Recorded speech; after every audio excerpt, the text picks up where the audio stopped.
Hey, I'm meteorologist Doug Myers with the latest forecast heading into this Friday on this first day of summer, officially beginning this evening. We'll talk about that here in just a second. Low 90s yesterday as we started to feel a little bit more like summer yesterday, but we're really going to feel it today. Mid to upper 90s for most areas. I wouldn't even be surprised if it did reach 100 somewhere in north central Kansas, not only today, but tomorrow as well, maybe even on Sunday, although it may start to cool down just a little bit, relatively speaking, for the second half of the weekend.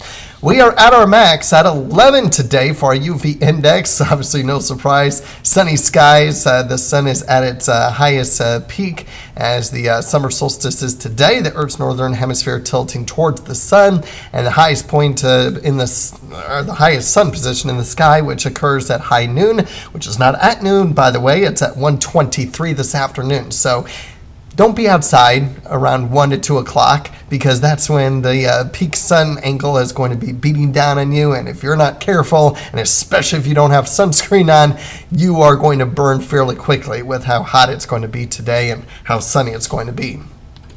Speaking of summer, it officially begins at 9:42 this afternoon, at least Central Time. It's the same time everywhere. That's when the sun is at its peak in the Northern Hemisphere, and then it starts to move down to the south towards the equator. But length of daylight, 14 hours, 54 minutes, and 48 seconds worth of daylight. And we lose about a second tomorrow, and then we continue to lose daylight all the way until the first day of winter in December. It's going to be about 105 today, and just a slight cool down heading into the weekend. Not by much, though. So generally speaking, between 100 and 105 for most areas over these next 3 days.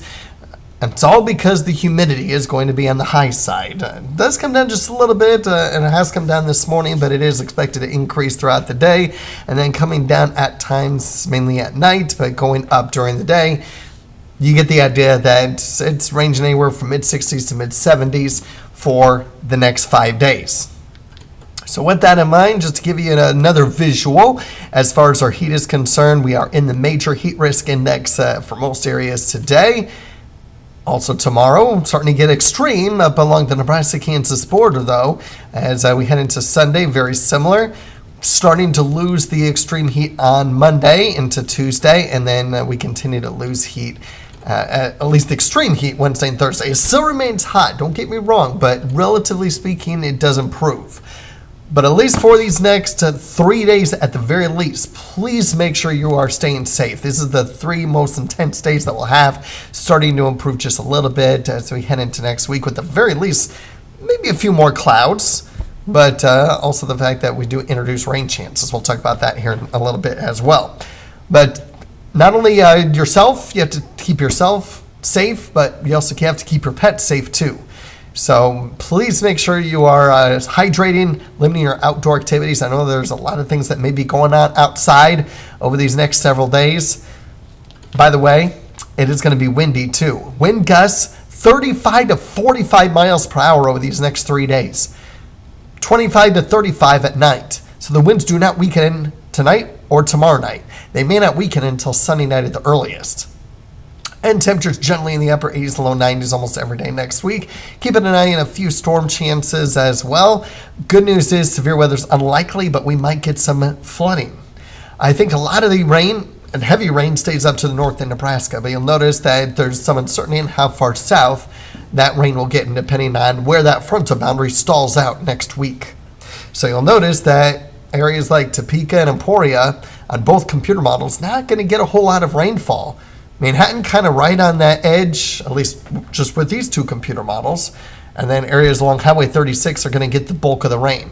Again, I still think it's mainly going to be at night. There may be some rain that impacts the daytime hours, but a little bit too far out to get that specific. But just to give you an idea that we are going to be looking at an unsettled weather pattern for a while. We are in the green in both the 6 to 10 and 8 to 14 day outlook. Of course, in the red for the probability of above normal temperatures as well.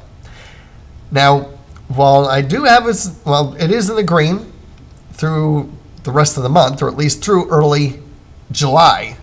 Overall, July, from the latest Climate Prediction Center monthly outlook, has us drier than normal for the month. And that probability of equal chances of above and below average temperature-wise. So at least there's some good news there. It's not going to be a high probability of hot temperatures, but it definitely will here in the short term. So please make sure you're staying safe. Remember, heat is the #1 weather-related killer, more than any severe weather, more than tornadoes, more than floods, although floods are second after heat, but it's heat. Stay safe. Stay cool. We'll continue to keep you updated on our storm chances next week over the next couple of days, so keep checking back in daily for updates. Have a great day.